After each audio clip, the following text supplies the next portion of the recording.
And with the audio then of the different books, have you done the audio of all your books? No, I did an audio on the first book.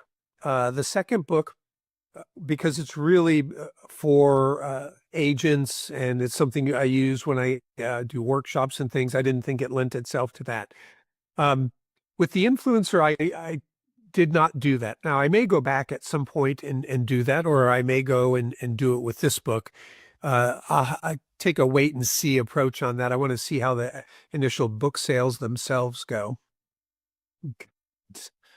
In the book, Dallas Wizard's view on soul, heart, mind, and body. You might just touch on that. Okay. Um,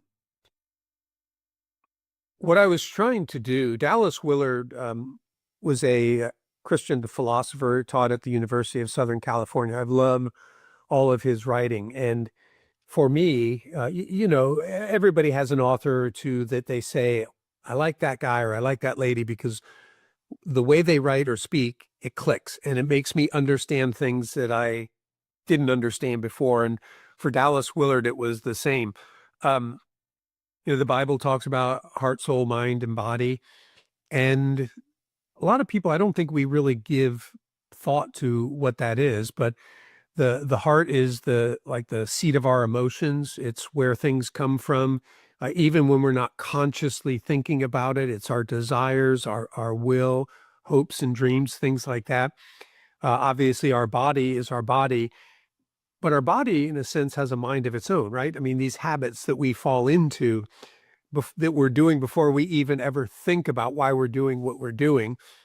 Um, and then our mind, which is engaging our conscious choice in how we want to live or what we want to do, but it is often overridden by the habits of our body or the subconscious of our heart, the things that we want. And then the soul basically encompasses the entirety of that person. It is all of those things meshed together.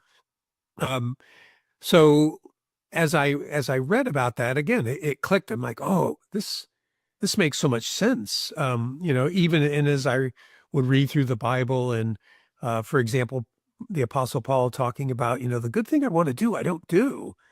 And the thing I don't want to do, I end up doing, what's going on? And he talks about, the flesh. Well, as I said, our bodies are in a sense have a mind of their own, right? Any person who's ever tried to lose weight knows this, where they consciously they're saying, this is what I want to do. And then they find themselves doing something different. They find themselves eating a piece of cake or buying something at the store that they shouldn't because their body has this craving, this almost mind of its own. And so I just found it fascinating from a psychological standpoint as I would read the Bible and think about the psychology that I understand, but also looking at Dallas Willard's framework. And again, light bulbs started coming on. I'm like, oh, this makes so much sense.